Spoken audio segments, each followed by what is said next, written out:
When we joined the Covenant, we took an oath. On the blood of our fathers, on the blood of our sons, we swore to uphold the Covenant. Spartans, welcome back to Doc's Download. I am Doc.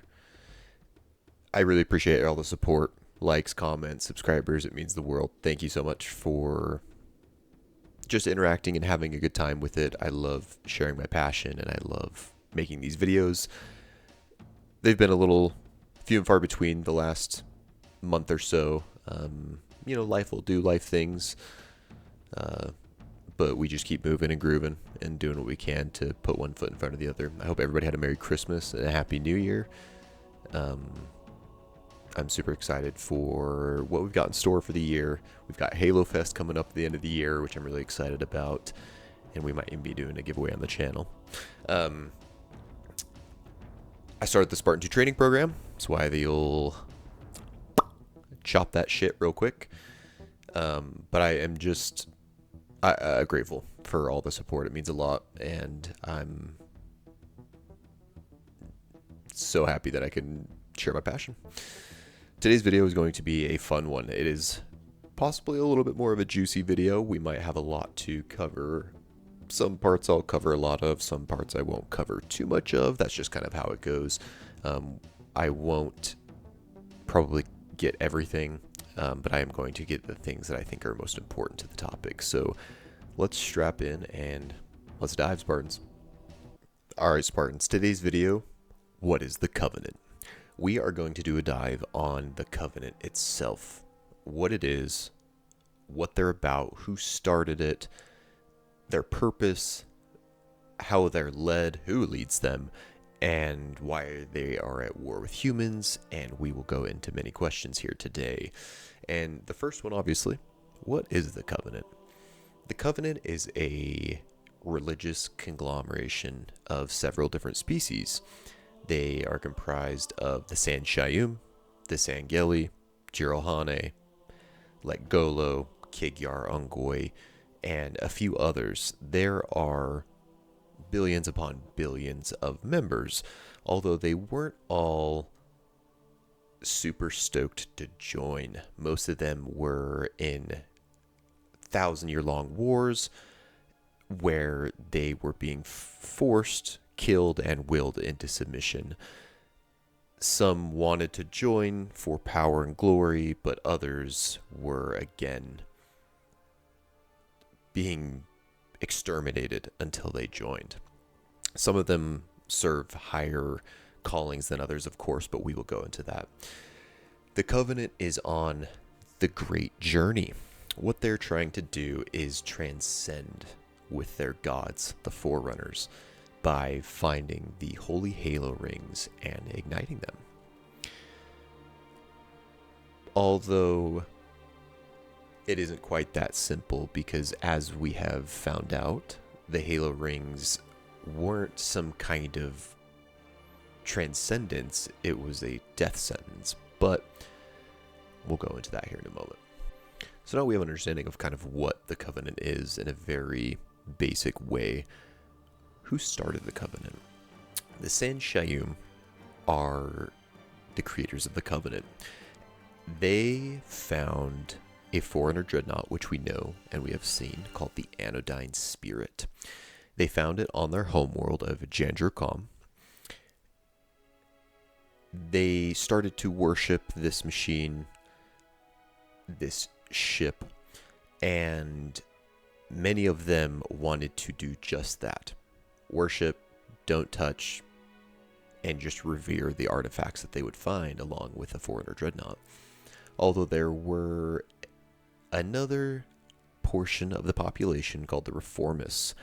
They decided that they wanted to try and reverse engineer Forerunner technology and use it to further benefit themselves and their people. A civil war ensues, and it gets quite bad. The Stoics are the ones who want to just worship the technology. Again, not use it, but just sit in its reverence, really. While the Reformists, they really wanted to use the technology for themselves.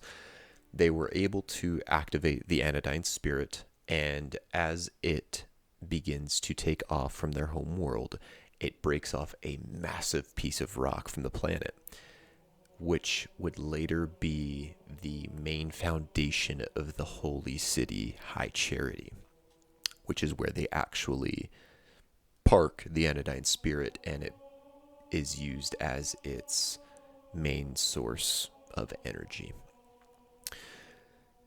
Their purpose in forming the Covenant was to find their gods, the Forerunners, join them by fulfilling the great journey, transcending into godhood and living in paradise with their Forerunners. The San'Shyuum knew that the Forerunners had fired the Halo Ray, thinking that they had transcended in doing this, not that it was because the Flood was consuming the galaxy and would end up consuming the universe. So now they are on the great journey, and that is how they believe that they will make it to paradise. And those that are worthy will transcend, and those who are not will be left behind. So now we have understanding of who started the Covenant and somewhat of their purpose. Who leads it? Clearly the San'Shyuum were the ones who started it and who are still able to keep their grasp on the Empire itself. They are in complete control of the Covenant. From top to bottom, they make every single decision. Every single species is underneath them in every way, shape, and form. Although, of course, they do use certain species for certain things. The San'Shyuum were the only ones allowed to use Forerunner technology, study Forerunner technology, and even a lot of their own technology that they've reverse engineered is not allowed to be tampered with. Keeping the secrets to themselves so that no one else can find out some of their deepest, darkest secrets that we will go into that are quite groundbreaking. They've used a lot of deceit and a lot of manipulation and a lot of lying to keep the Covenant together, so it is paramount that they keep these secrets. Although the Sangheili are used for the military backbone of the Covenant. They lead in all things military. They are shipmasters, blade masters. They have ground forces. They're extremely capable fighters who train from birth, just like we know the Spartans train from birth. Well, Spartan 2s and 3s. They are tacticians. They are planners. They're honestly almost jack of all trades, really. They can be pilots. They can be special operations. They're quite impressive species. While we have some like the Kigyar, who are not quite into religion, so they don't really care for the great journey. They are more like pirates, mercenaries for hire. They just want plunder and loot and food. That's really all the Kigyar care about. They're spooky little avian species that are quite savage. We have the Ungoi. They are funny, stocky, little barking bipedal creatures. Although in the games they seem like they are small, but I can assure you they are 5 feet tall, which is incredibly large, and they are quite stocky, and they are scared a lot of the time, but that's because you're a Spartan. But if you're just a normal human, they are going to do everything they can to kill you and probably eat you. So they are not to be trifled with unless you are a Spartan. They unfortunately have a sad story, and they are pretty much the cannon fodder of the Covenant. They breed them in the millions and send them out in the front lines, thousands, tens of thousands at a time. And they were one of those species who were truly pushed to extinction before they were able to join the Covenant, or before they finally gave in and didn't want to be exterminated. Quite sad. The Jiralhanae, they are one of the last species to actually join the Covenant before its breaking. They come from a planet called Doisak. They roam in packs. They have chieftains, and they're always killing each other to take the chieftain's spot.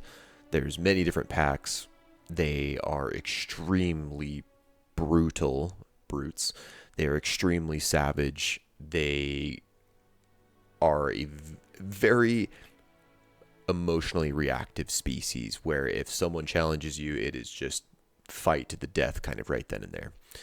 Rip each other apart, kill each other, and then take over whoever's pack you just killed. They got to a point where they were actually quite capable.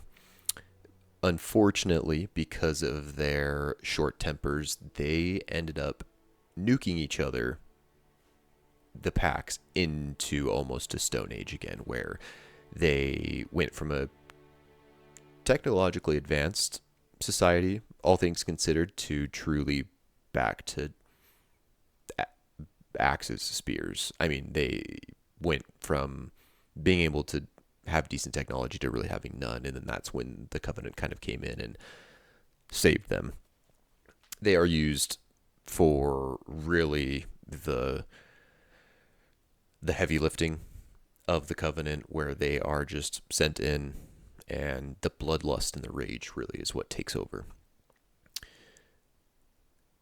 Although something does end up changing inside the Covenant that we will also talk about. So we know of the three specific leaders. There is the Prophet of Truth, Prophet of Regret, and Prophet of Mercy. Although they were not the ones who founded the Covenant was obviously found at this point. But I kind of talked about an AI earlier named Mendicant Bias. He was a Forerunner AI who was charged with the defense of the Forerunners during the Flood and Forerunner War. On the Anodyne Spirit, there is a shard of Mendicant Bias on there, and they are communing with it, and they find out something that truly changes the course of the Covenant. And they did not come to power through any kind of democratic election or popularity vote. They came to power through blackmail. They believed that they were in the age of reclamation.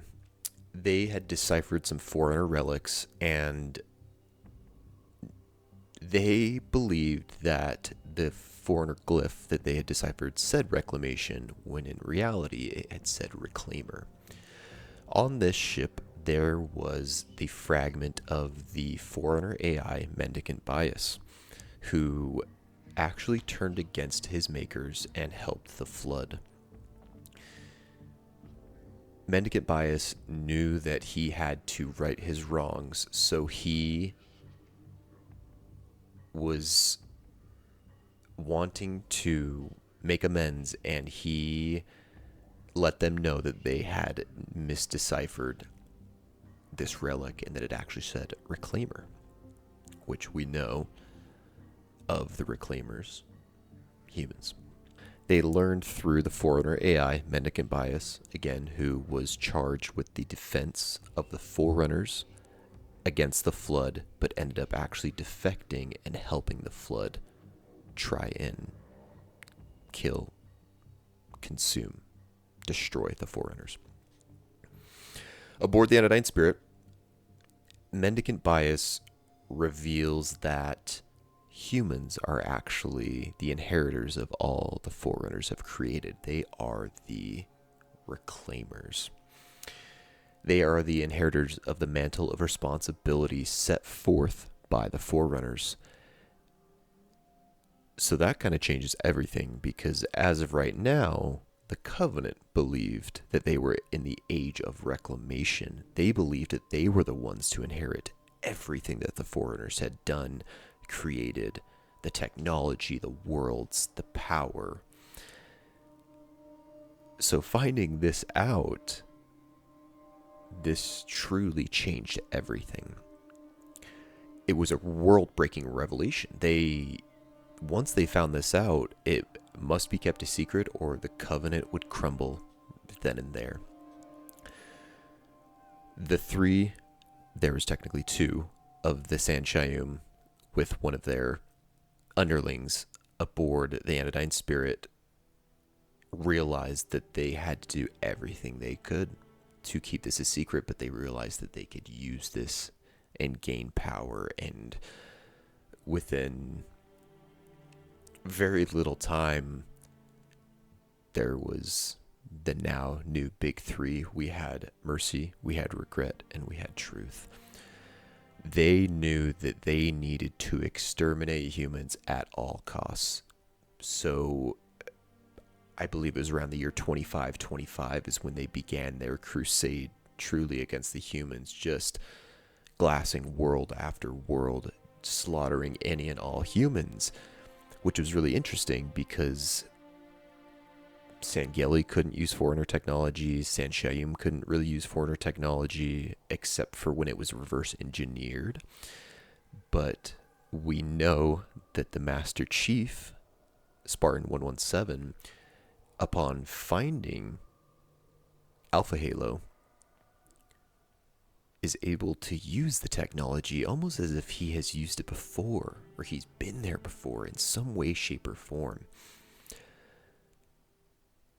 Meaning that in the future, they would need humans in some way or another to help them reach their goals. We see it throughout the entirety of the Halo games where humans are forced into captivity and then are forced to activate foreigner technology. We see it on Delta Halo with Tartarus and Miranda Keyes. We see it on Zeta Halo with Lucas Browning and Escharum. So this allows mercy, regret, and truth to truly become the sole power. And that isn't the only mistake that happens within the Covenant. Earlier, we talked about the Sangheili being the military backbone. They're the ones that are out in the cruisers, in the frigates, in the heavy destroyers, glassing human worlds, killing humans, pillaging, trying to find foreigner technology. And they had been, for 1,000 years or more, they had been the true protectors of the prophets of the Sanshayum. Although one of the prophets had something up his sleeve and decides that after Regret is assassinated, that they are no longer able to care for the prophets, protect them. Truth brings in the Jiralhanae to take their place. This immediately upsets most of the Sangheili in the Covenant. They just went from holding one of the highest honors, protecting their Sanshayum masters, helping them complete the Great Journey, to now being second or third on the totem pole. You know, being there almost with the Kigyar and the Ungoi, and being below these beasts, these brutes, the Jiralhanae. That immediately causes massive tension in the Covenant, and this is where the Great Schism really comes into play and really starts to rip the Covenant apart. With the ideas of the Great Schism in play, Truth had realized that the Jiralhanae were more willing to do whatever he said with less questions, less needing to know, because he knew they ran off of bloodlust, fury, rage. They wanted to just have power, and they especially hated the Sangheili because the Sangheili had oppressed them for so long, and Truth knew that the brutes would truly savor in the delight of now being on top of the Sangheili. He needed a leader for the brutes, and he chose Tartarus to be the chieftain of the brutes, and kept him waiting for the time to come. The Prophet of Regret is fleeing from an accidental find of the human homeworld only taking a handful of ships and realizing that he could not stand against the UNSC's might, especially on the home world, because of course it's going to be extremely defended. He makes his way to Delta Halo and arrives weeks before High Charity and the majority of the Covenant are headed to Delta Halo. And we know that Miranda Keyes, Johnson, and the Master Chief make their way on the ship in amber clad with regret. It's here where the demon himself, the Master Chief, Spartan 117, assassinates the Prophet of Regret, which ended up being something that Truth was hoping for. He was going to use him as a scapegoat anyway, and further his plans to replace the Sangheili with the Jiralhanae.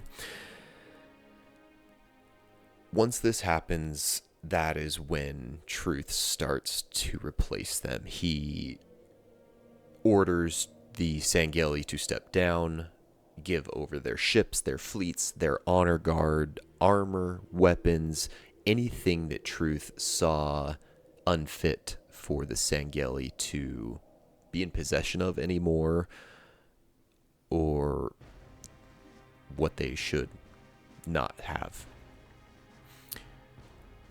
In the library of Delta Halo, we see Tartarus and the Arbiter.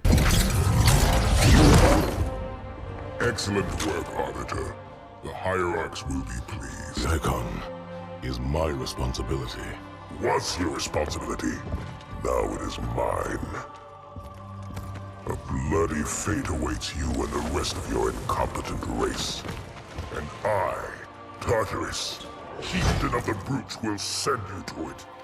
And the prophets learn of this, that they will take your head. When they learn. Fool. They ordered me to do it.